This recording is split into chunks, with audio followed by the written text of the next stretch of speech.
Oh, welcome. We got one on. I know Alan was going to join whoever's in the audience right now and jumping on. I am One Divine. It is the One Divine podcast. And I'm super excited today to introduce dear friends, powerful healers, amazing story. And we're going to share that today. I'm going to bring them up and then we're going to just open this sacred space. Welcome, Diane, Cantwell, and Ivor, Warren Francis. Thank you. So nice to be here. I am so happy to have you here. We got a couple on. If you're in the audience, I may not address questions. I might put them on, but we're going to tell some stories, and there's a lot of them. And I met and found Diane and Ivor from Awakening Code Radio. My friend Eric Rankin had them on as guests, and I knew immediately when I heard the story and I heard what they did and what was going on with me. I had gifted Eric Rankin. He was the first to receive these love and light altars that I designed and created with angels. And he had it on that show, and he spoke about it. And that's why I was watching too. But I was also watching these two and hearing their story. And it turned out that they were in Studio City and had just moved up to where did you move up to in the hills? I can't, I always forget the name. Lake Hughes? Lake Hughes. And then they had moved operations up by Lake Hughes. But at the time, I thought it was in Studio City, and it was no accident. They were talking about the depth of the Thoughtform work and how it is like, and Ivor started speaking my language right away. He was talking about how it's like on the hard drive, right? And I knew that made total sense to me. Like, you can delete a hard drive. I was a photographer at the time. You can delete a camera card and the pictures will still be there until you write over with other files, right? And it made total sense. I knew that I was supposed to go to them, and I kept their information kind of in my back pocket until I was prompted to go. I'm just going to open this space in a moment, but I just wanted to share how I came to know them and work with them and the timing of it. And it is my hope too that, and this goes out there, there's probably other people who know, yeah, I'm supposed to do this. There's so much to talk about because I just recently had a session on Sunday, and we'll talk about that today. And I want to talk a little bit, just a highlight reel about the work that they did with me and how instrumental it was at the time. I was already having awakening and downloads, but how it catapulted things, how it changed the trajectory of everything with the Templars, with, I met Alan Green, who was already on here as a guest. And it all, the whole thing, where I am right now is intertwined with meeting them and the work that I did with them. So kind of a big deal, this show today for me. I'm very excited to have them. But before we get into the amazing stories, we were talking backstage before that we will probably have them on more than once because there are more stories to be told and information to be shared than can probably be encapsulated in one session here. So before we totally jump in, I'm going to light a candle. One of the things I do, if it's your first ride on the One Divine Magic Carpet podcast ride, I always create a sacred container in a space and drop in and acknowledge this energy. So I'm just lighting a brand new candle today. And we are today on the 6-6 portal, which is a Mother Arc portal, which is a new moon also landing on today. So it's a very powerful, energetic day. I know many people have been wiped out by these energies. Of course, we've got the solar, the sun is just doing its thing now to help with these ascension energies. So it's really important to keep a pristine container.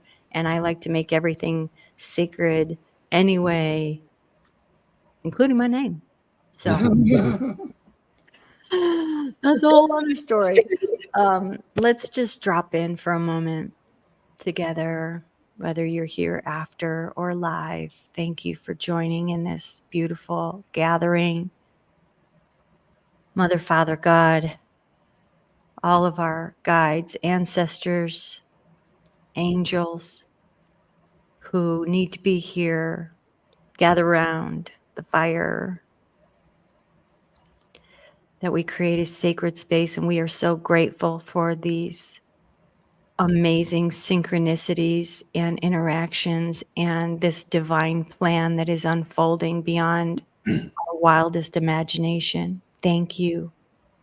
We call in protection, energetic protection with all of our angels around this container, that it is kept pristine and holy, and that we reach anyone who needs to be reached at this time, that we receive any messages we are supposed to receive, any facts or information that we are to share, that we are open antennas and broadcasters for that work.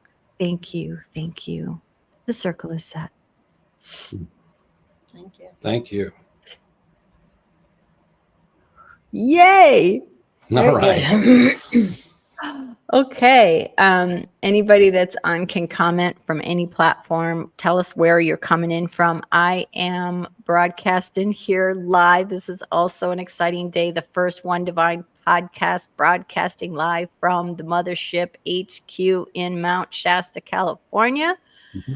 One of the things we talked about with Diane and Ivor on Sunday was that this is an octagon, and we can get into how sacred that space is. I'll give you a little. And I've been doing some work with another on the team. I would call the Essene team, the Mother Mary team, the Family of Light team, who brought in the mother wheel in our work last week. And I was like, this is the mother wheel. Nice. So also the medicine wheel, don't forget. Yeah, and it is. And it's 8, like the Dharma, right? The Dharma wheel too in Buddhism. So it's really powerful. And the wheel thing has been integral to a lot of what I received. Yep. So it's been a decade since I began work. I believe maybe 11 years even. I think it was 2013. Yeah, that's when we met you. Yeah. Yep. And I had opened a shop and studio in LA. I was a photographer and an artist. And as I did so, Ivor was in this space, is the vortex. I was led to that place. He had identified the Native American power places that were there. I called it the Ventura vortex. I can always tell a vortex because when I'm going through, I'm receiving like a radio tower. I'm like, ooh, something's here, you know. And my shop, I was having massive kundalini awakening, massive information. Like I was downloading the internet. I would stay in there until 2 and 3 in the morning when my kids were at my at their father's and recently divorced. And the amount of information that was coming in was so profound. And when I saw Diane and Ivor, and that's why I got kind of linked up with Eric Rankin and a lot of the LA crew who were doing some of the big work, some of the big awakening work. And we just found each other as we are now.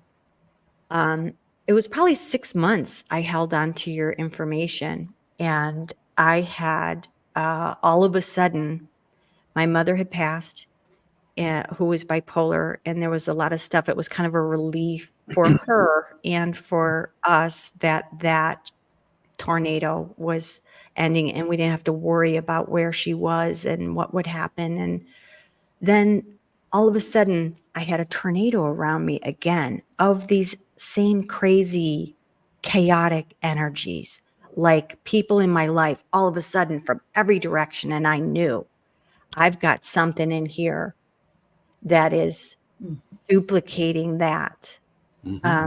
That's not gone. She might be gone and situations might be gone, but now it's time. And I called, and I'll never forget, you were in the kitchen, you were plugging in a new coffee maker. And Diane's on the phone with me. And I said, I got their information from Awakening Code Radio. And then I hear Ivor in the background going, it's 11:11.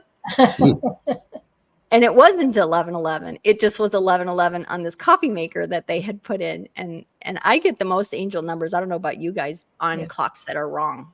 So I have ones that are broken. That's fun. That's why I always like the cracks are where the light gets in, right? Funny, I forgot about that. Yeah.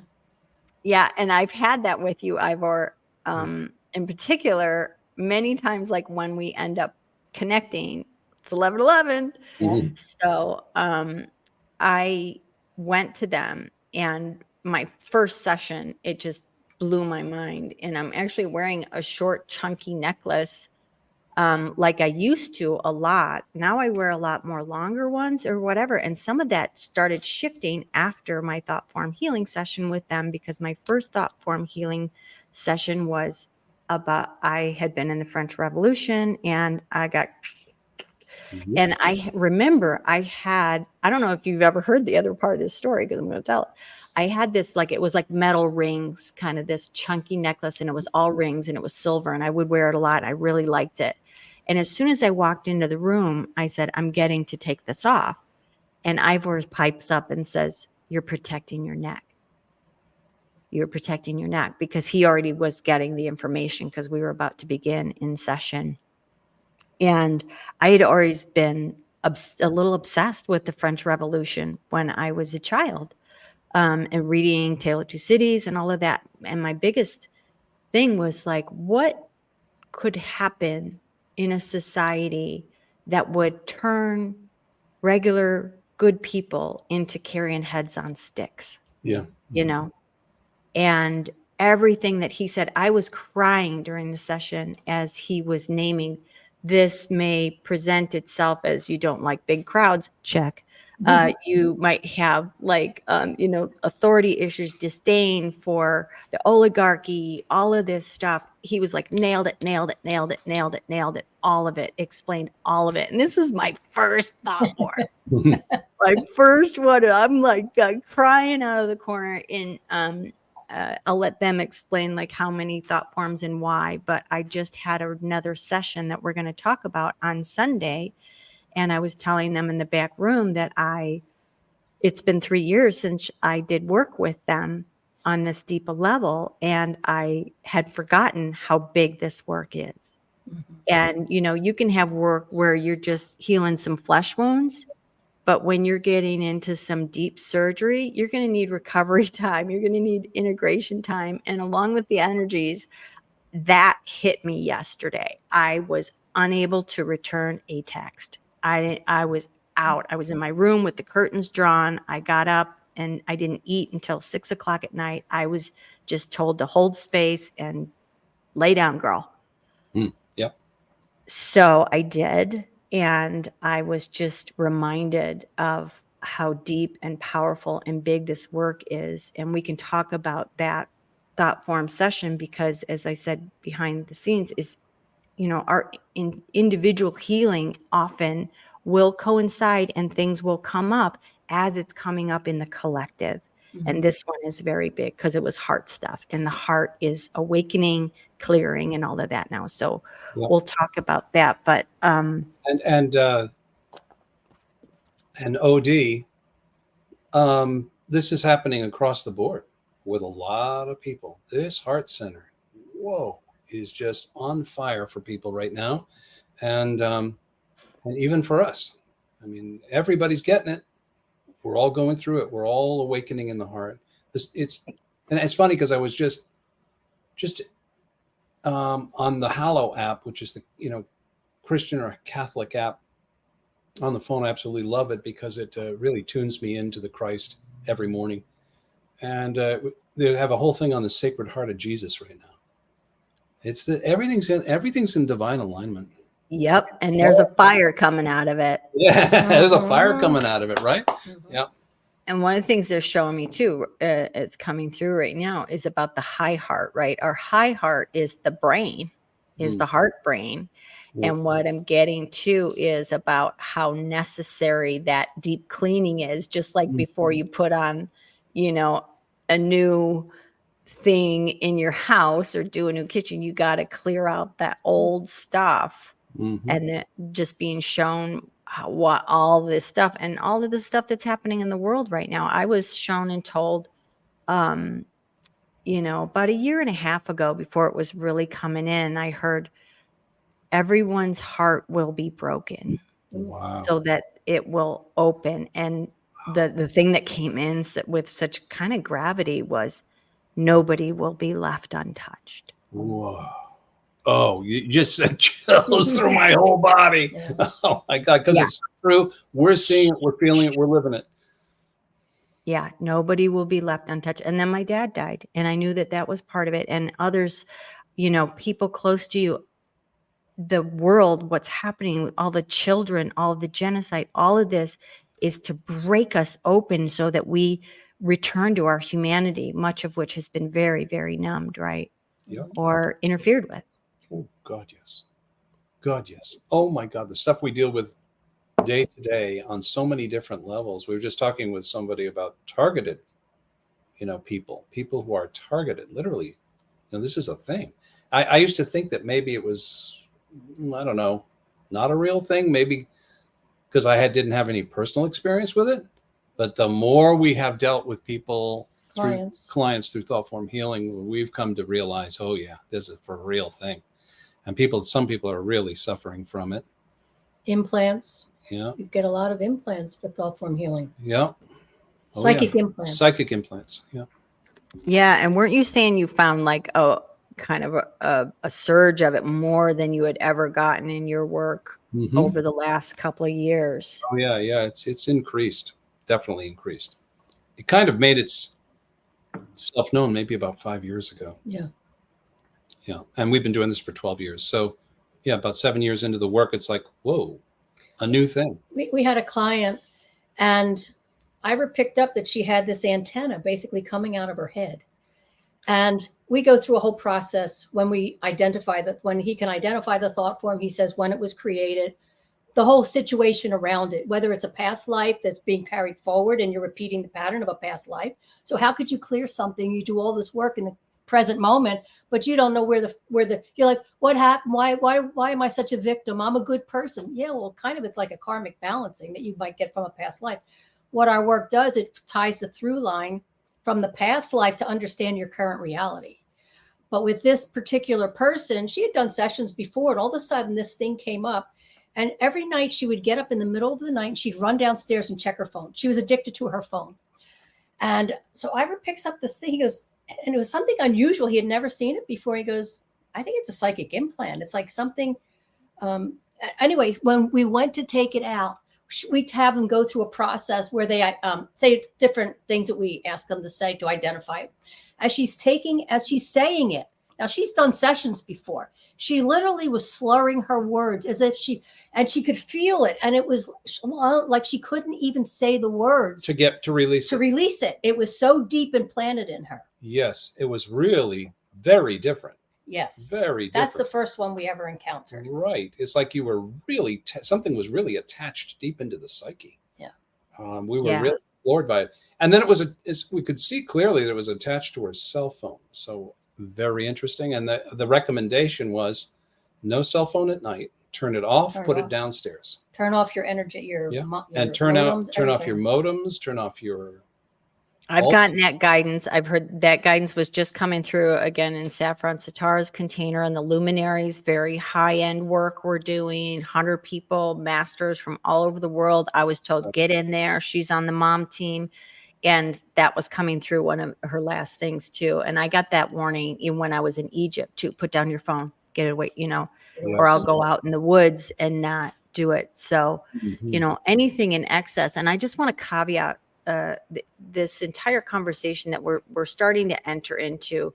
We on the call here, none of us go into fear about any of this. This is not about the boogeyman coming to get you or whatever. And everything being all one, essentially, a lot of these things might be tenacious, might be really intense, but the dark is indeed working for the light and with the light so that it's pushing this deep stuff to come out. Yeah. And that's where I came back to Diane and Ivor and was guided to do some deeper work because I was having some interference and some distortion in my field, and it was time. And I always say it's like a loose tooth, like it's coming up anyway, and it's getting loose. It's in my field, and then you just need a good dentist to help get that all out, And I had a dream the night before, on Saturday night, before I did my session with them. And I believe it was this thought form who knew it was about to be evicted. I literally was like a guy, an addict, saying in the house, which the thought form ended up being during this time period that I was in this house in Chicago, my house and my marriage. And it said, I'm not going to go. You can't, I'm going to pull some, in my dream, it was like he was going to pull some legal stunt, that you can't get the tenant out. But what I realized after I did the work, I'm like, oh, this was the thought form going, I'm not going to go. Yep. And was that one a thought form entity? That was the one that was sentient. The sentient entity. Yeah. So, that was like 13 years. That's right. Period of 13 years. And in other words, sentient entities form in a couple of ways, really. It's essentially two different ways. Intense trauma, which can create it quickly, which is very much like the masters of the Tibetan tulpas, the magicians. Around the time of Padmasambhava, about 800 AD, when the Tibetan Book of the Dead was written, they talk about these tulkas, and these are thought forms that are intentionally created by magicians that know how to do it, right? And those thought forms have a sentient quality to them, they're a sentient being, and they're sent to do this magical work on behalf of the magician. But what we don't realize is that we're doing this without being conscious of it when we have an intense trauma in our lives, or we have incessant, intense negative thinking day in and day out. It churns the ether. It literally churns the subtle energy around you, crystallizes it into an energy. It takes the mental and the emotional, the thought, and it congeals it in your fields. And what Ivor's gift is that came after all this work, and he's able to see that in the auric field of a person. He goes into a state of hypnosis, a light state of meditative state, and he has the ability to actually peer into your auric field and identify the thought form, when it was created, what the thoughts were around it. It nails it. These thoughts and the mental and emotional energy form a structure, a symbol, just like dream symbols. And through our work, we have learned how to decode these based on where they are in the body, like the heart center. So and the color, the emotional color. So it tells a story. And Ivor's really good at decoding the stories and helping the person identify when the trauma took place. And they might have known they had a trauma. And a lot of times they go, oh yeah, but I worked on that. It's gone. You might think it's gone. You might strip the emotion out of it. You might not feel it anymore, but it's still coloring your world. It's like looking through rose-colored glasses and you see everything through this kaleidoscope of this past experience.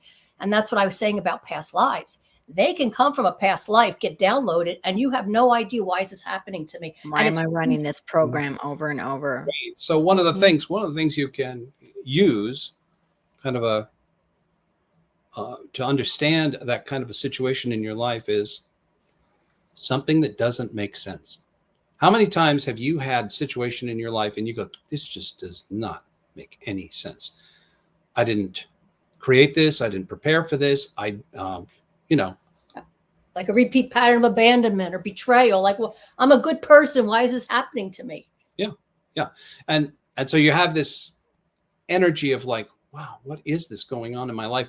And a lot of times that's either going to be a karmic push from the past, something coming from the past to work itself out, and it comes and it makes itself known, and it can show up in a dramatic way, right? Sometimes a shocking way in your life, and that it can either be karma, or it can be a life lesson that's coming in to be worked on. But whatever it is, if you if you incessantly think about these thoughts, if you obsess over these things, you can literally churn the ether, the subtle energy around your body, and create a structure and breathe life into it. And that's what we call a sentient thought form entity. It's not from the outside, it's self-created. I think that was one of the big surprises for me, awakening to this work, is that most demons that we're worried about, scared of, are self-created. I always say the call's coming from inside the house. That's it. That's it, OD. Well, I want to give an example, an illustration exactly of what Diane was talking about in terms of the metaphor. And I teach this in my teachings about signs, symbols, and synchronicity. Spirit speaks in metaphor. Yeah. And this is why I totally understand this work, and it's so spot on. But when one of the thought forms I had released years ago, aside from assisting in my awakening and making sense of some of the stuff I was getting, it was also, was fresh off of ending my family and 20 years of relationship and marriage. And that's traumatic, but he saw a knife in my back. And he said, I don't know if you remember this, but he also identified, like Diane said, what color is it? It's a kitchen knife, he said. And you have to identify it. It is one of the things I love and respect about their work, because this is the way you're supposed to do it. I'm supposed to be an active participant. He will see, the gist and the theme and the flavor of it, but you have to identify and speak exactly what that was. Oh, that was my mom, or whatever. And he said, it's in your back, which often is betrayal. It is not only in your back and a knife, but it is a kitchen knife, which indicates domestic, in the kitchen, in your home. And then got like, were you left alone to deal with things with the kids? I was like nailing it. And I was like, wow. But that's an example of what she was talking about, how specifically these metaphors that spirit speaks in, and what his ability is to see them, and help get that betrayal knife thought form out of my back. Oh yeah. I mean, just to jump on that and add a little bit to it, it's the whole concept of the language of symbology. Yes. Oh my God, everything in the universe speaks in symbols. When great psychics talk about their power, their energy, their ability, their talent, we'll often talk about how spirit communicates. And I don't think there's, without exception, I don't think there's anyone that does that kind of work that doesn't talk about that they are communicated to in pictures. Yes. And Yogananda called it mind pictures. Right. And I'm like, that's such a great way to say it, because I'll get flashed like a mind picture. Right. And, Ernest Holmes of Science of Mind also talked a great deal about thought forms in his first edition of his book, which was later all washed out. It's like the second half of his book was so amazing of talking about the psychic sea, the outpicturing of the psyche in pictures, thought forms, all of it. He talks about all of it, but all that was washed out so that they could, I think, sell the whole idea of Science of Mind to the people at that time. And they didn't want to get too into the woo-woo of it all. Right. And they got rid of it all. But when you go back to the original version, I forget what, 1926 or 7 or something like that. It was early. Yeah, early. That's an amazing edition. If you ever get a hold of the first one, that is something to read. It's a dissertation on thought forms, spirit, all of it. Nerd out. Well, I'm glad you said that about divining. Anybody who does this work, this is the crux of this. And we're going to go right into the story, which is really good. The crux of my One Divine podcast. First of all, I'm one divine, and so are you. That's the rub. We're all divine, and the ways, the modalities that people divine. How do they speak with spirit and divine? And that fascinates me. And I think it'd make a good show and story. So I did. And I was guided to do this. Our Right. stories are so important, and having us tell, especially for those, there's a huge new wave right now. It's like we have never seen before. It's been a trickle is what they're saying. It has been a trickle of awakening compared to what is coming.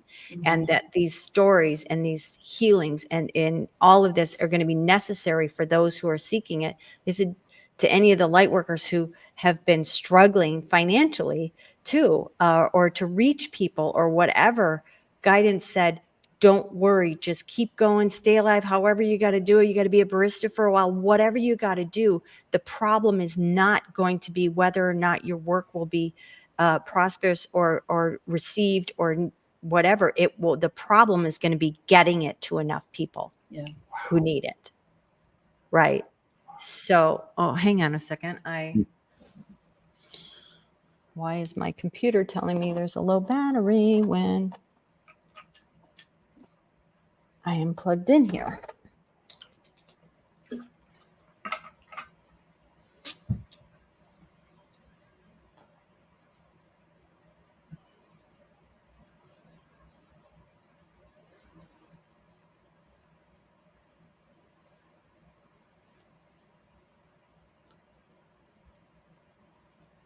Very interesting. Interesting development. Of course, in our work, we would call that all part of the process. Right. Oh, we're not hearing you. You've got to take off the mute. Unmute mic. Okay. There she Like, is. what's the metaphor? The plug was there was two plugs and only one of them was working. I always look at the metaphor. What's the symbolism in the metaphor? That comes all the time in Thoughtform Healing. We were doing a session. It was a Skype session. We were in New Mexico. The other person was in South Africa. And all of a sudden, it was this, we were talking about the thought form. There was the lawnmower guy came up or the leaf blower, whatever. It was so loud. At the exact same time in South Africa, the same thing happened. They had all this crazy lawn work going. We had to take a break. We're like, wait, we got to wait until this clears. Eventually it cleared. And it was an entity. We find that a lot of times with entities, they don't want to go. They don't want to go. Oh, yeah. A real ruckus. And as crazy as that sounds, it's just amazing how impactful the energy you carry in your field is upon your environment. Oh, yeah. I've had it happen many times in ceremony. It happened in Saffron's container when we were removing reptilian stuff within us. We're reptilian too. Like, we got the whole salad, y'all. So You have a reptilian brain, right? Your brain stem. Yeah. So clearing some of that. There were 2 times when she went out, when it just like cut, and it was at these like really key, powerful times. And I've experienced that too. So it's for realsies. Yeah.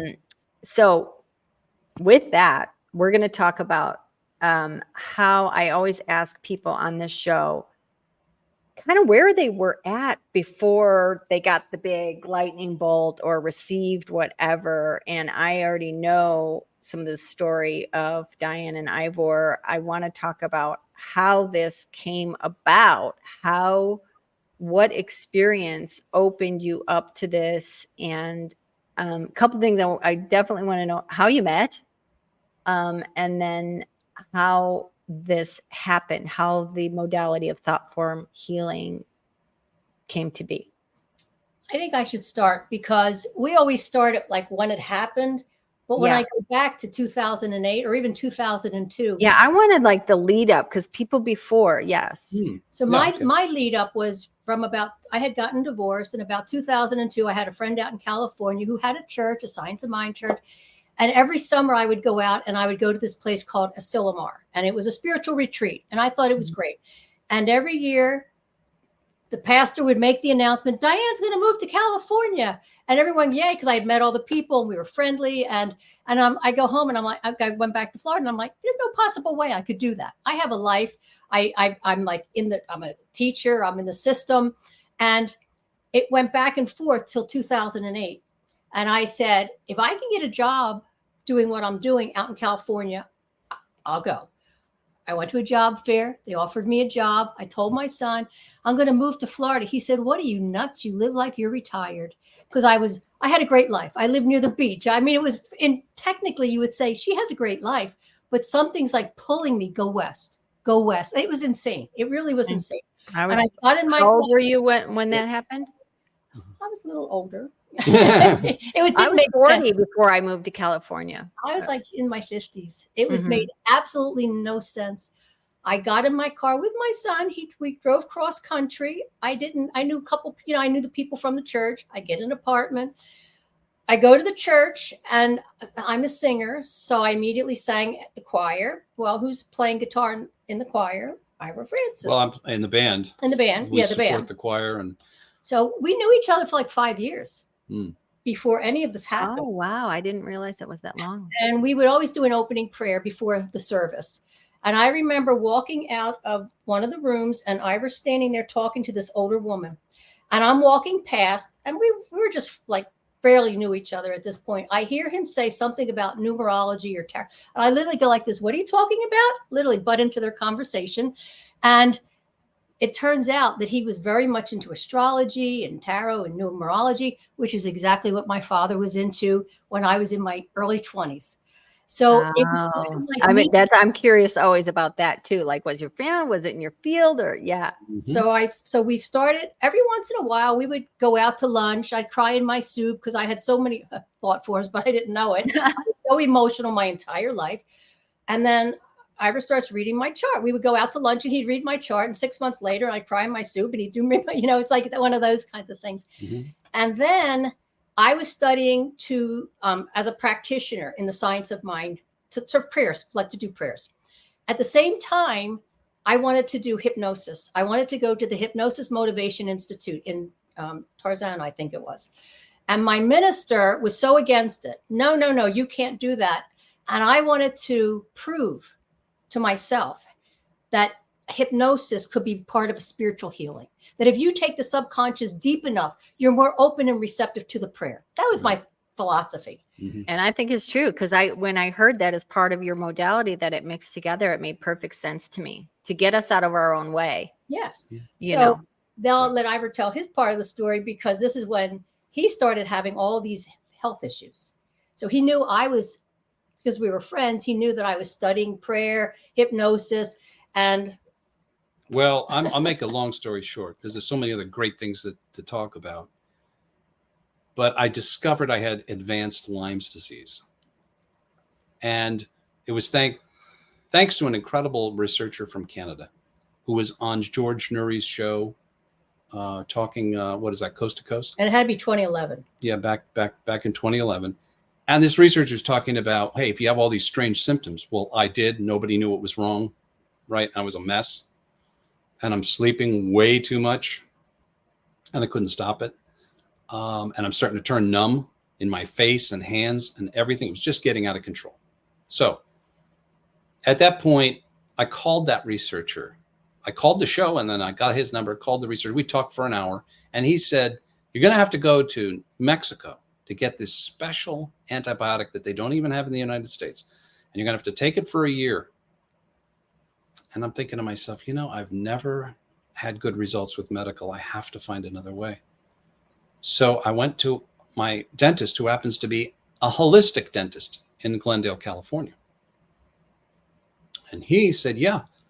He said, I know all about this Lyme. It's advanced Lyme disease. He finally realized that's what he had. Yeah, he tested me and checked me out in his back room. He was totally Lyme literate.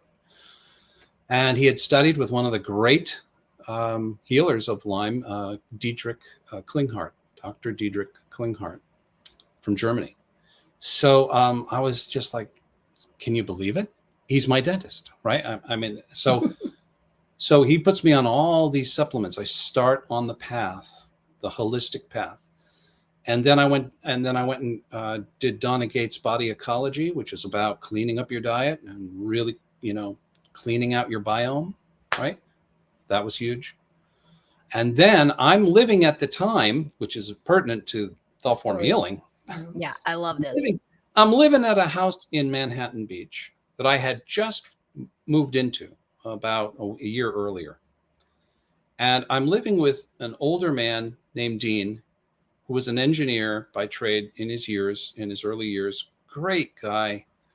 And he was totally anti-medical.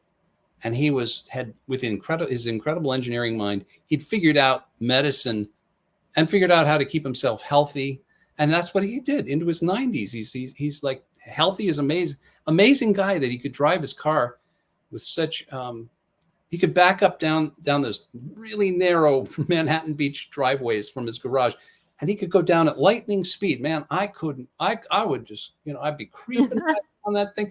But Dean was at 90 years old. It was so coherent. But Ivor was in the house because his friend's mother, who was Dean's wife, had just died. Right. So he needed a companion, and I needed a place to work on my dissertation because I was in my doctoral program in music, and I needed to write a huge amount of music for my recital. So it just worked out perfectly. My friend calls and he says, look, Dean needs somebody. You need a piano and a nice quiet place to work. Would you come down and stay there? And I left the valley where I was staying and I moved in there. So a year later, I find out this thing about the Lyme's disease. Well, it's Dean who comes down the stairs after, I've talked to him about it, and he's got this machine in his hand.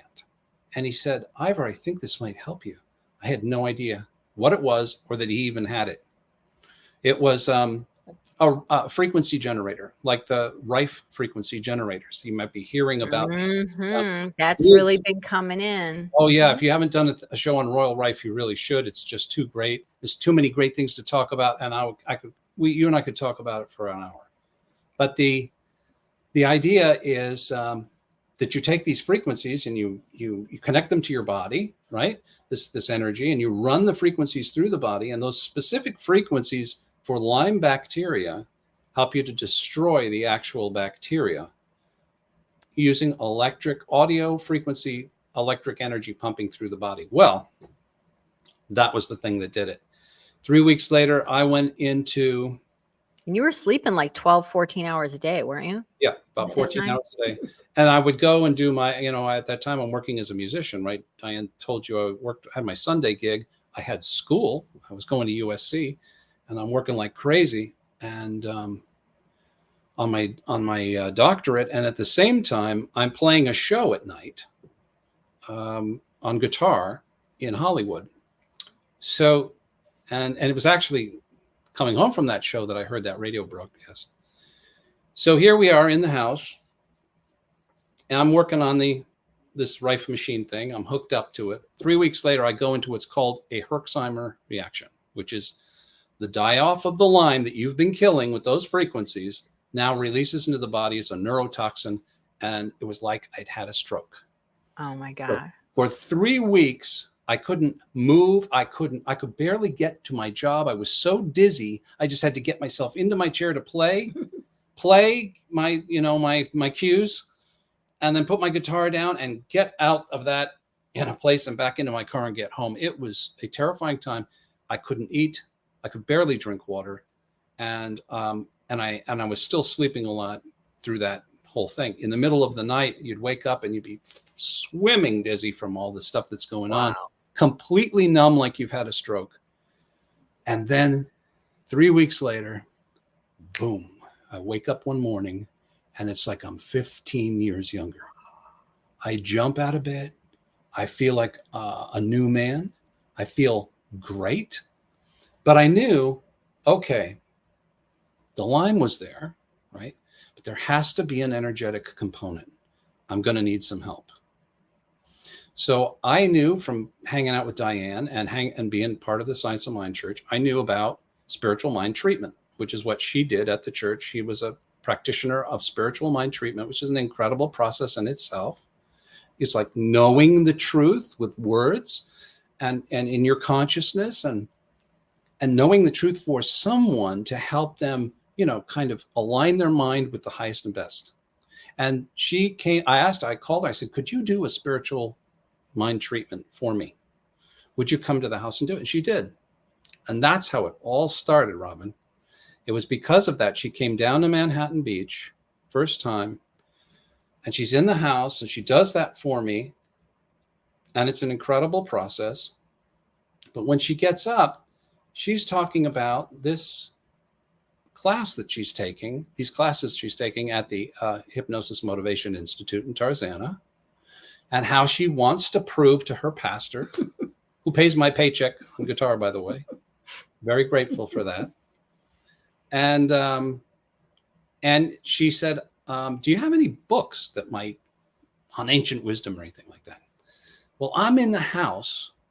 This lady who's just passed away, she was the an editor for DeVores and Company. Anybody that knows spiritual books, metaphysical literature, knows DeVores and Company. They were a great publisher of that kind of stuff. And that's how I always knew her, because I was friends with her son. We went to undergrad music college together and became composers. So we'd been friends for a long time, and I'd known that house for a long time. But I'd only ever known her as the editor of DeVores and Company. So that night, as I was leaving the house, I'm walking out the door, and all of a sudden there's a bookcase by the door, and it caught my eye, and I backed up, and there's a book called Master of the Mysteries. I pull it off the shelf, blow all this, literally was this much dust on the top. Wow. I blow it off, and I was across the room. And mind you, these are not his books. It is not his house. And I said, can I borrow this book? And it looked like a picture of Houdini on the front. I have gotten that Houdini vibe from. He goes, yeah, what do you want that for? He said, I have all these metaphysical books upstairs. Don't you want one of those? I said, no, I want this one. And then I did take one other book. I forget what it was, something on consciousness. And I left. Cosmic Consciousness. Cosmic Consciousness. And I left. And Ivor was hemming and hawing because they weren't his books to give. But he kind of said, all right, I'll tell Dean. I'll tell Dean later. So I go home. 3 weeks later, I didn't have a chance to read. I was so busy. They stayed on my bookcase over my bed. 3 weeks later, all of a sudden, I wake up at 3 a.m, from 3 to 5, out of a dead sleep. And I'm sitting in the living room going, what the heck do people do that wake up in the middle of the night? It had never happened to me. Ivor, as my friend at that point, he calls me the next day at 10 a.m. I'm at school. He said, sit down. Something happened last night. He said, I had this experience, and he was hemming and hawing. And he said, at 3 a.m, I was awakened. And I said, 3 a.m, till what time? I was awakened at 3 a.m. He said, till 5. I said, me too. What happened? Tell me everything. And he said, I woke up at 3 a.m. I thought I left the lights on in the room. So because, when you wake up and the lights are on. And he said, but at the bottom of my bed, there was a big ball of gold light. And he was a meditator for 30 years with the Self-Realization Fellowship. So he tuned in, and all of a sudden he hears this voice. Good evening. My name is Manly Palmer Hall. Take out a pencil and paper and write down everything I'm about to tell you. He goes, Manly Palmer. Right. And then I said, what did you say his name was? He said, Manly Palmer Hall. I said, hold on. And I ran and I got the book. And I said, oh my God, Ivor, the book I took that night, it's a biography of Manly Palmer Hall. And he said, what? So I said, tell me everything. So he told me this whole story about what Manly said. He came in and it took him like 2 hours. I have massive energy right now as you're telling, like Manly in the house. Oh yeah. I just got chills. I have to talk more about that. I have to talk more about that from so many angles. So first of all, my knowledge of the name Manly Palmer Hall was in the metaphysical. I always thought it was the dark metaphysical. I didn't really know who he was, but I had the feeling from having been in self-realization, having been a Catholic most of my life, and I'm still a Catholic, by the way, and a Christian, that you stay away from that kind of darker metaphysical energy, right? The studying meditation is a path to God. Right. The rest of it, I was not interested in. So when I hear this voice, Manly Palmer Hall, I'm thinking to myself, oh my God. First of all, I'm almost kind of terrified, except for the energy was so beautiful. I was like an angel. And I'm thinking, okay, just relax. This vibration. This is good stuff. Just let it come through. And I did. And I grabbed I always keep a pad of paper. There's no rush on time. I just want to let you know that. I don't want you to feel like you have to rush the story out. We can go 15, 20 over, we're okay. This is a podcast. We want to tell this story right because it's fascinating. Well, thank you. Thank you, OD. So as I grabbed my pad, I grabbed my pen, and I had a little flashlight, and I'm in the dark here, and this beautiful ball of light, by the way, not scintillating, not moving, just hovering and dead still. And it's like over the carpet at the foot of the bed in the middle of the room.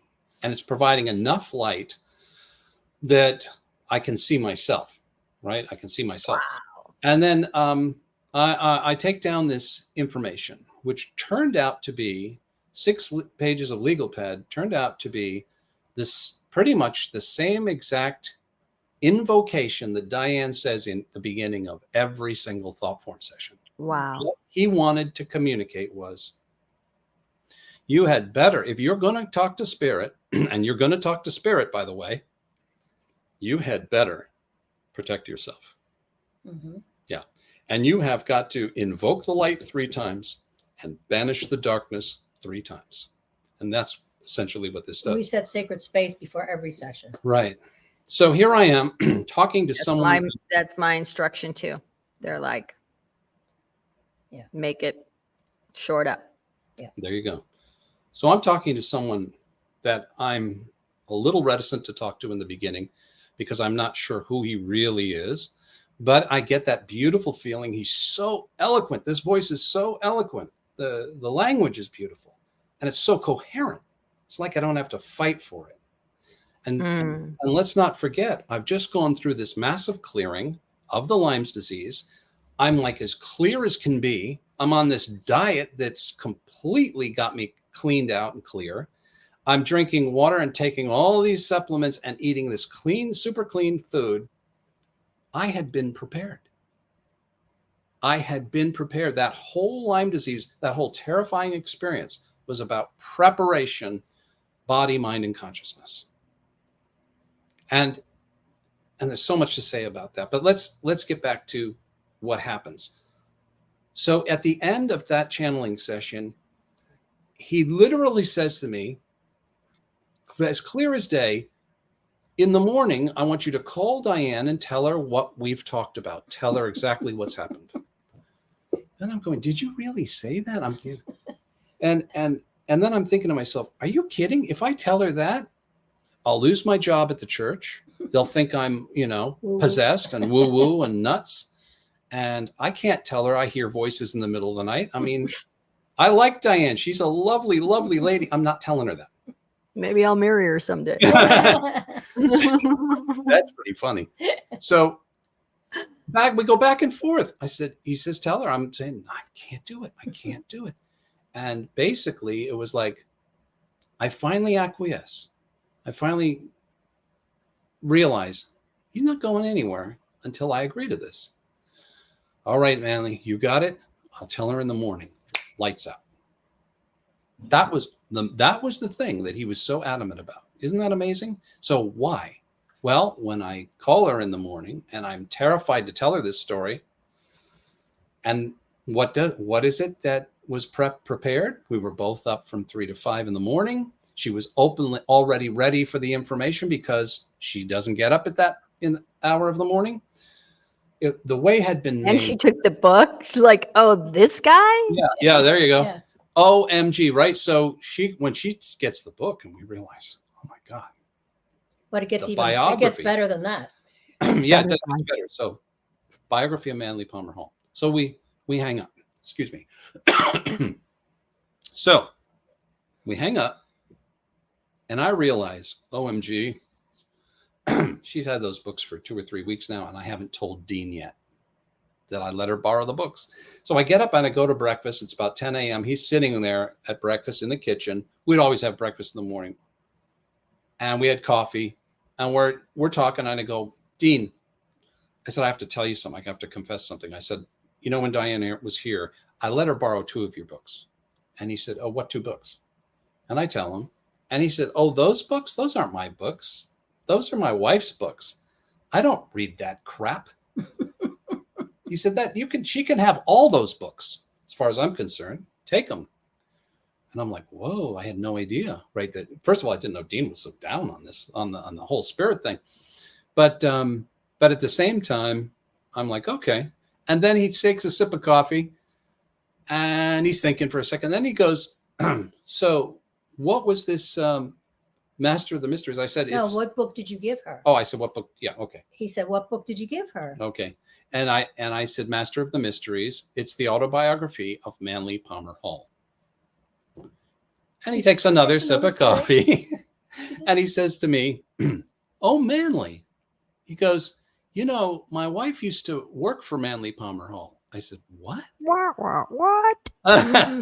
I said, I thought she was the editor of Divorce and Company. Oh, that was later. Back in the 60s, she was Manly's personal secretary for 12 years. Hello. And before she married me, her husband was Manly's personal librarian for 30 years. That's where they met. And they lived in this house. Okay. So now I'm going, oh my God, I'm living in the house that's connected to Manly P. Hall. So now I realized that the first year I was there, I slept upstairs underneath this massive metaphysical library, beautiful books, hardcover books. And I never remember seeing anything by Manly Palmer Hall. So I'm thinking there has to be Manly books here, right? So I run up there. I mean, I literally bound up those stairs, maybe 3 steps to get up the whole flight. And I go over to that library and I'm going like this, nothing. Well, I can't see the books at the top. So I grab a stepladder and I crawl up there, and the top one is jammed up against the ceiling, all Manly Palmer Hall titles. Wow. I don't think I ever heard that part. You start pulling them off and opening them up, and they're signed to his librarian, and some of them are signed to his personal assistant from Manly Palmer Hall. And some of them are proofs, pre-published books. Oh, wow. It's a treasure trove of mystical memorabilia. So I want to interject just about Manly Palmer Hall, which I wasn't aware of Manly Palmer Hall until I started working with Ivor and Diane. And then he started coming through to me too. And this happens. This is why I wanted to share this part too. One of the things that I observed in the pattern watching game too is when I would receive a certain healing modality, and the healing after that, it's like you transfer a little bit of it.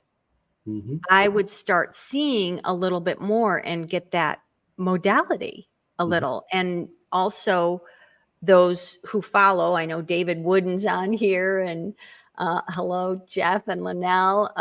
But a lot of our tribe, our spirit science tribe, we are, merging those together, and we know about quantum entanglement, and the soul groups, the oversoul groups work through quantum entanglement. You're like, might be a fragment of this. Mm-hmm. They're templates. Templars oversee templates. God is smart. God's not going to have to do an individual design for each one. There are archetypes and templates, and then they fractal, right? Oh. So knowing that, I know that we are part of a soul family and soul group that are quantum entangled. And then when you reattach and remerge with pieces from that soul group, you are made more whole. That's part of what the whole one is. And when one dropped in, as I call it, it was a walk-in. It's not a foreign walk-in. It's a walk-in of me. It's a walk-in of all of my other parts. Anybody can call me Robin. It doesn't bother me. I'm like, that's not my name anymore. I'm Robin. I'm still Robin, but I'm so much. When it happened, it was such a massive shift that Robin did not even feel like my clothes didn't feel like wearing those old clothes. So why I'm saying that is it was so powerful that Manly started coming through, and I was guided to get the Secrets of All Ages book, and I want to get like the big grand one. He was really into the artistic, beautiful printing. It was a big deal. And also marketing magic, really smart. When he first printed that book, which was a piece of art, not just a piece of wisdom and knowledge, but he pre-sold it. Mm-hmm. He pre-sold, and everything was letterpress. I mean, I'm a fan. I'm big in the printing. My only tattoo is letterpress. That's one. And it's I went through the process as an apprentice working with a printer, and he was into that. And I would be guided to that book. So that book, it cost so much per piece to do. And he pre-sold it. It was like $70 back around the turn of the century, which is a lot of money. A lot of money. But he would guide me to do divination style. Just go to the secret and just open it. And there would be some piece of information that I needed to know, right, for that time. But I just want to interject that about Manly Palmer Hall, like how many layers to that soul, to that being was like massive. And he's come through to me, and how, what a teacher and a guide Yes. he is. Yep. And to all those who are, might have something, may not have something good to say about him. I understand. But he was a philosopher, a researcher, and an amazing interpreter, synthesizer of ancient wisdom. And, we owe a lot to understanding the past, metaphysics of the past, and ancient wisdom to Manly P. Hall. So whether you see that as educating you as to about the dark side, or whether you see that as enlightenment, it doesn't really matter. Where I'm concerned with Manly P. Hall, he was my teacher for 18 months, among others. Among others. Like I always say, it's like a revolving door. The ones come in that need to give you something. That was right. And I should probably say at that point, after I found out that that I was in the house of Manly Palmer Hall and I found all the books, later that week, I was in the recording studio, because I'm still just a musician at this time, right? I could not fathom the idea of healing work. Helping other people, terrifying idea. What, that kind of responsibility? Never in a million years. Me, never in a million years would I take on that responsibility. So I'm in the studio. Diane had agreed to come in, and we're just still friends and musical friends at that, to come in to do a vocal on something I was working on. So she came into the studio. What was that evening after we finished that session that I had that tablet in my bag. And I said, this is what came through that night. It looks like an invocation to channel in the light and safely. You're doing hypnosis. Edgar Cayce was put into hypnosis when he first started channeling. Would you like to try it? Would you like to put me in hypnosis and try it? We were just game enough to do it. So we went over to her house, and it started Friday nights, this ritual of contacting spirit. And it was an amazing unfoldment of knowledge. And Diane took notes, copious notes. At a certain point, we got a decent recorder. We started recording the sessions too. And what happened is that Manly, I would put him into a light state of hypnosis. We would ask Manly to come in and give us information. When we look back at those notes, which made no sense at the time, they literally described what we do now for Thoughtform Healing, the way we do it. But it was so, I'm like, Ivor, this makes no sense. I've had that happen. You're laying on the sofa. Like, how is this even possible? It doesn't even make sense. Right. So this went on. So every Friday night, that's what we did. Instead of going to the movies, we would do a little channeling session, and I take notes. And all of a sudden, after about, 6 weeks or something, all of a sudden, this woman came through. Oh, Manly goes, I would like to introduce you to Annie Besant. I'd never heard of Annie Besant. I'd never heard of Manly Palmer Hall. Nothing. Annie Besant comes through, and first thing, and she'd say, read my books. And I'm like, okay. And I was just kind of like gleefully taking these notes, like, yeah, okay, whatever. And she kept coming through. And then all of a sudden she starts talking about things called thought forms, which I'd never heard the phrase before. Mm-hmm. So this went on for a number of weeks. And every time she would come in, And the way Manly introduced her was so lovely. I'll have to get the notes someday, retype them. And so Annie goes, read my books every session. So after about 6 weeks of her coming through, read my books and talking about thought forms, Ivor goes, he takes a break from playing piano and doing his dissertation, and he starts Googling. All right, let's just see where the metal meets the road. Is there an Annie Besant? Did she write any books? He types her in. Not only did Annie Besant write books, she wrote hundreds of books. And a former president of the Theosophical Society. Which we knew nothing about at the Yep. time. He scrans down. He calls me at work. He goes, Diane, you won't believe this. He says, not only did she exist, Annie Besant, not only did she write books, but in 1901, she wrote a book called Thought Forms. And we're like, OMG.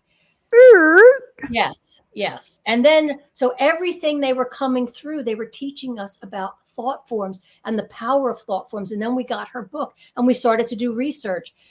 And then we did things on then they led us to the Tibetan Book of the Dead and how they talk about the Bardo state. And the third Bardo state is when since you die, your spirit ascends, you drop to these different stages. And the third Bardo state is when your mental body begins to rematerialize. And what does it carry with it on the other side? Thought forms. All your thought forms. And it says, oh, noble one, do not be terrified of the sights and sounds you are seeing. These are your own self-created thought forms. So on the other side, you are experiencing what, I get out of whatever the life thing is that they take you through. And after that, The life review. and I'm like, oh my God, Ivor, this stuff is in Thoughtform Healing. It's pretty good, but it's for a much higher purpose. And I think it's for when we pass over, it's to get rid of the baggage that we're carrying around so that we can be clean, so that maybe at some point we can ascend and merge with the Godhead, as opposed to just keep coming back here, reincarnation after reincarnation. And yeah, I mean, just imagine invisibly having all of these cords tied to your waist. And all of those cords are tied to a very heavy suitcase that you are carrying behind you, dragging behind you, all through life, that contain all of your self-created thought forms. Now, not all of them are entities like we were talking about before. Some of them can be static symbols. The dagger. Right? They can hold the energy of the experience, right? But as long as you have these thought forms in your auric field, you are influenced by them daily. Right. You are recreating those experiences daily, whether they're out picturing or not. You're marrying the same person over and over and over for some reason. And Changing costumes. And you don't know why.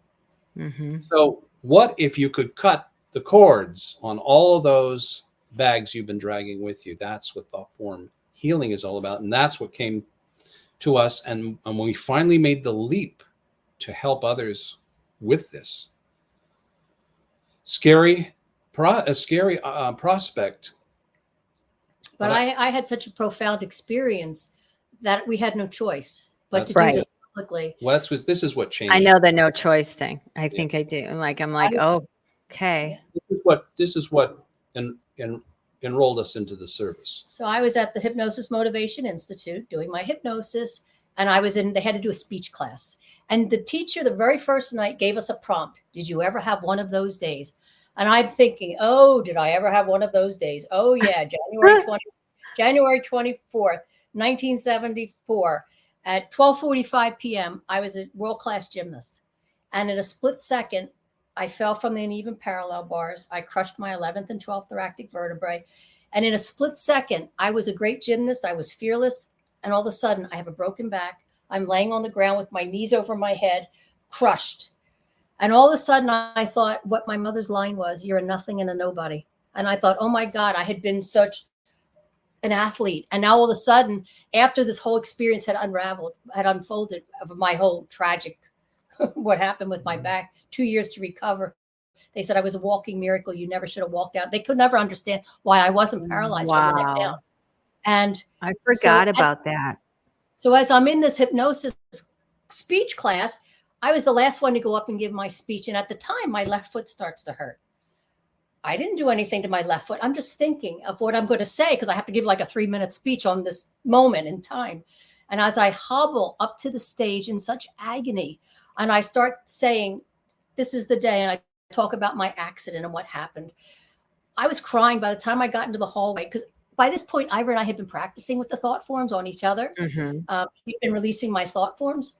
I call him from the hallway. I couldn't even get down. It was an agony, as if someone took a sledgehammer and smashed my left foot. I'm like, this makes no sense. I didn't do anything to it. I call him on the phone from the parking lot, and he says, Diane, you have a thought form. It's a thought form in your left foot. This Go is home. like my dream. It comes up first. It's ready to go. So it starts the loose tooth. So right. We call that pre-causation, by the way. So I hobbled to It's my a thing. car. It's happened every session with them, by the way. And I know it's time to call. I'm like, oh, I got one coming up. Yeah, people will know. Anyway, so I hobble, I get home. Now, at this point, Ivor and I had always been meeting in person, but he was in Manhattan Beach. I was in Studio City at the time. I was in such agony, and it was a long distance. He couldn't just drive over to where I was. And she was crying. I was in agony. I was in agony. So I said, get home, call me immediately. When she gets home, she calls, and that's when I go into session, and we realize that we can do it over the phone. Amazing. This was a huge, which is what we just did. Right. And now distance. we do There's no time. Every continent except for Antarctica, we have done a thought form session on this planet. Yeah. So it's amazing. It's amazing. Yeah, it's amazing because you talked about it. Spooky action at a distance. It's all non-local, all non-time. Yep. You're working through that field. Oh, this is what we were taught through all of this work. And yes, we were taught by metaphysicians. We were taught by theosophists. We were taught by Edgar Cayce, who came through in these channeling sessions. Yeah, for he also 18 comes months. through. Totally on the team. Right. We had an immersion for 18 months, and it was the most spectacular time of my life, without a doubt. And I think Diane would say the same, because it was so guided and so intensely connected. And every little piece of information that came through every day was shown to us, and it materialized. Now, I have to say that wonderful 18-month honeymoon had to end. And they told us in the very beginning. Because the intensity, too. It's like you can't sustain that. They said, this will end, and you will just be doing the work. And that's exactly what happened. Go ahead, kid. Go out there. But to finish the thought form, what happened was that when Ivor checked in, and he said, Diane, you have a cannonball in your left foot. It was looked like an old cannonball, like a greenish. It was dark, one of those black, mostly. One of those old cannonballs. Yeah. He said it's large foot. And so we go through the whole and he said, and it had black clouds around it. And he said, that's shame and embarrassment. He said, were you embarrassed when you broke your back? I said, I told the doctor when he told me, I'm laying on the gurney, when he told me I had a broken back, I said, please don't tell my parents. This had been my whole life. Wow. 9 children in my family, first 6, all girls, all international gymnasts. So for me to all of a sudden, this takes you out of the game completely. You're like the Partridge Family of gymnasts. Oh, that's we also sang, but that's a whole nother story with my father. So that was a whole I think I remember that. I think I saw an album with you on it, if I remember. So anyway, so Ivor takes out the thought form, and Manly had helped him through the session. This is when Manly was still working directly with Ivor. And he said, tell Diane she needs to drink 3 glasses of water to clear this. I was still in agony. I slipped out of bed. I crawled on my hands and knees to the kitchen. I couldn't hop. I drink 3 glasses of water. I am crying. I get back in bed.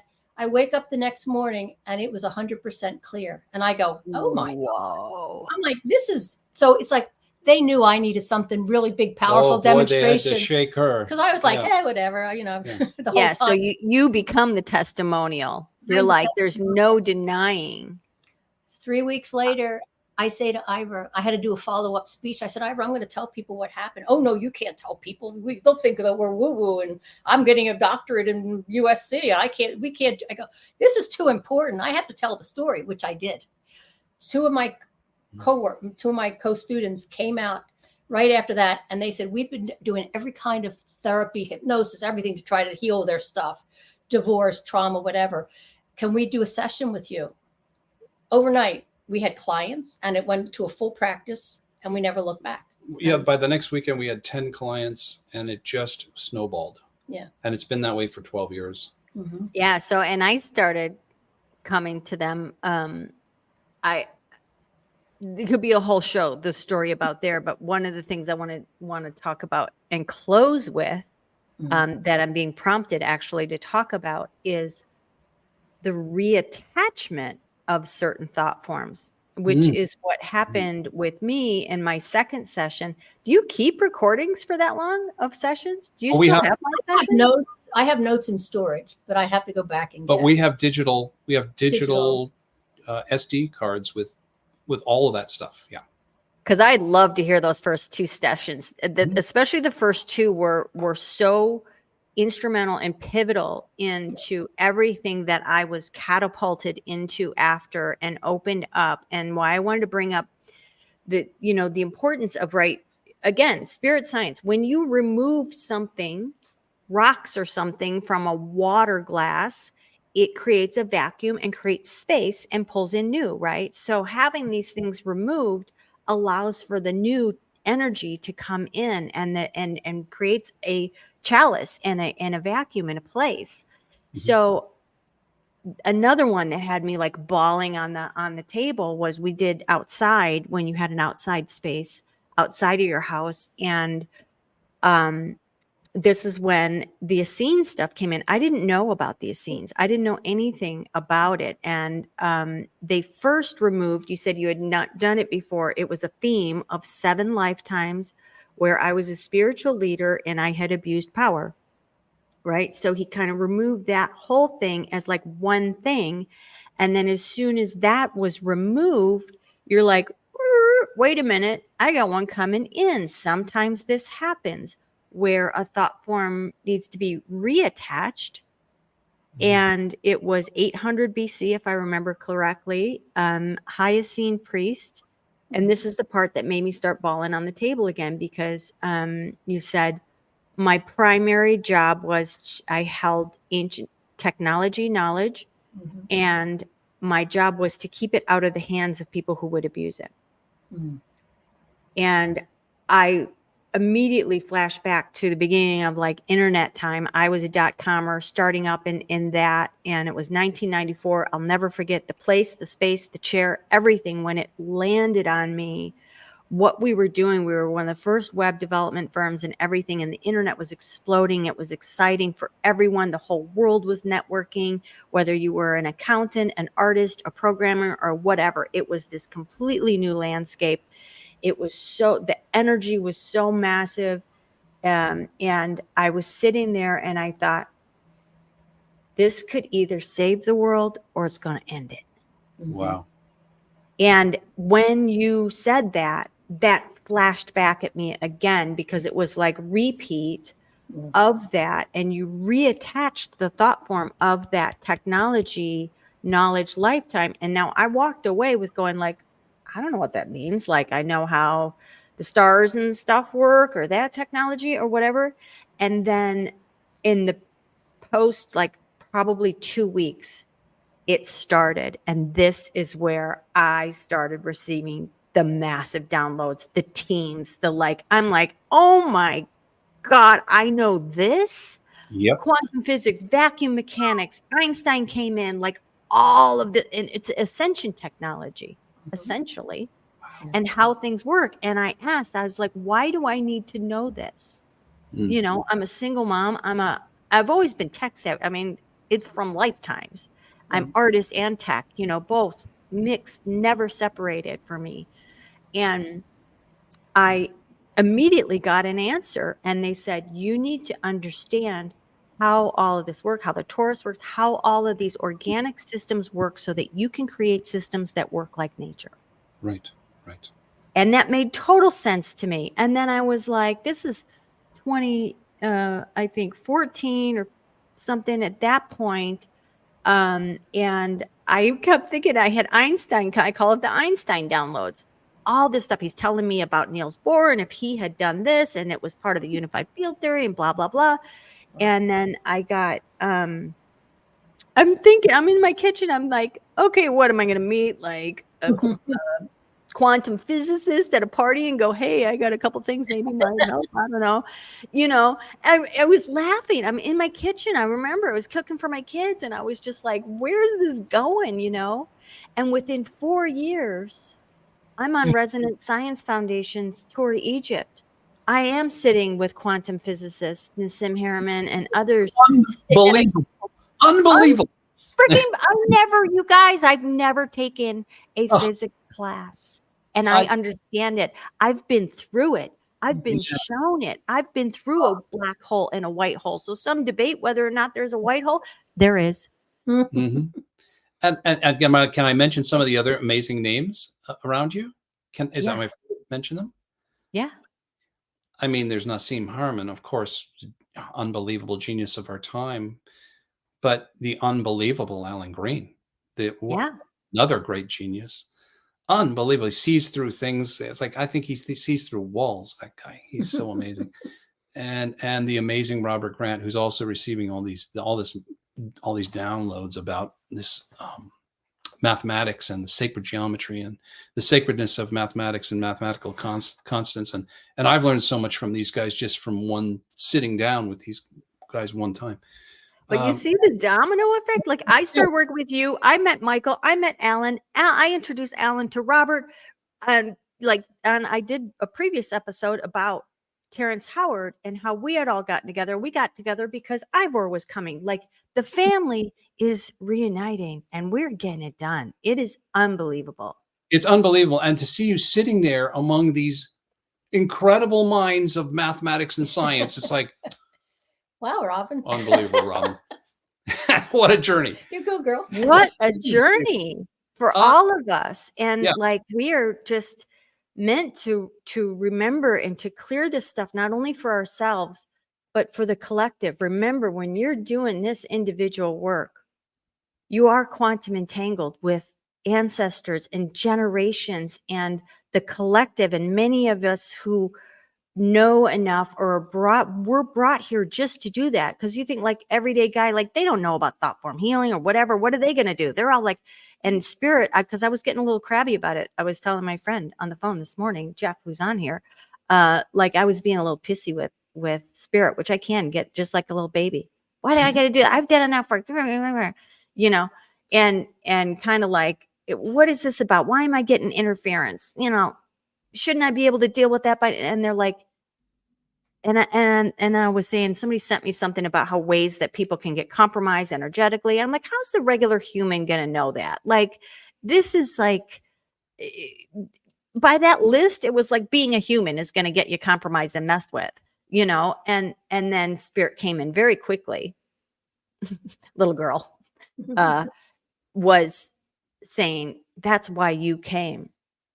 That's why you and others came, because you are doing this work for everyone. So every one of us who are doing this work are doing it for everyone. And I think that's a really nice way to wrap this up. And I actually really hope that we do another episode. I would love to talk about Thoughtform stories. I'm happy to share my journey and what happened, like even on Sunday with the heart stuff and the sentient thought forms. I think it's really important for people to understand the programming, whether it's external and cultural, familial, or personal, how we can really wound and carry these things that are really going to make our load heavy and difficult.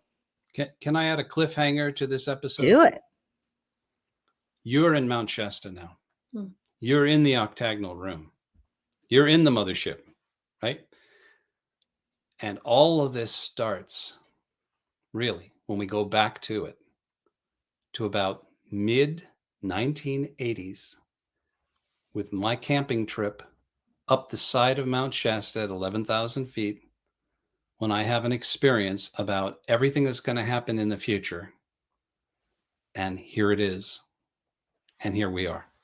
And we're going to have Diane and Ivor out here. That's a fact, Jack. I'm stating it. Abracadabra. As we speak, we create. That's happening. I would love it to have a convocation and have Alan come. And Alan's journey with Yogananda started here in Mount Shasta when his car broke down. And that story's, it's Oh, It's the There's so root many chakra. stories. there's Yeah. so much stuff that's all integrated into this amazing experience that we're having right now. But I hope at some point we could talk about that Shasta, the connection to Shasta for all of us, because I think it's going to be a great show. Yeah, we should do that. We should do that. Well, with that, let's close it up. Let's close it up and know that we're going to continue this story and have a sacred bookend to this. If you want to drop in, everyone, thank you for joining. If you joined later, if you joined for a part of it or all of it, we're so grateful to have this unbelievable family of light gathering now, seeing each other, getting the information they need. Great Spirit, thank you. Thank you. Thank you for all of the abundance, all the miracles, everything that is happening and unfolding now, and knowing that we have what we need in this family. One of our members of our family have exactly the piece that is missing. We do not hold it all. Thank you. Thank you. Thank you. Amen. Well, thanks, Robin. Thank you, Robin. Robin, and you just said it. One divine. Hey, nobody holds the whole thing. No. We're all puzzle pieces in the big picture. And that is something we've really been humbled and realized with, in the beginning, Thoughtform Healing, you're going, dear Lord, we've discovered the answer to everything. And then you're humbled over 12 years and you realize you can't fix everything. You can't help everyone. But you do have an important puzzle piece that can help a lot of people. Thank you for being part of my puzzle. All right. Thank you. And Robin, if anybody wants to contact us, it's always through thoughtformhealing.com. www. For those of you, I will put it in the comments. It's also in the description of this podcast, whether you're on YouTube, Facebook, or whatever. I put a live link, thoughtformhealing.com. Just amazed to know these unique individuals. And thank you for having an open mind when it was happening, because without that, we cannot open ourselves to these new things, these wild stories that culture has programmed us to think are crazy. Mhm. So keep on trucking. Thank you so much. Thank you. Thank you, One Appreciate it. Divine. Thank you. We love you. Thank you. Over and out. Over now. I'm just going to come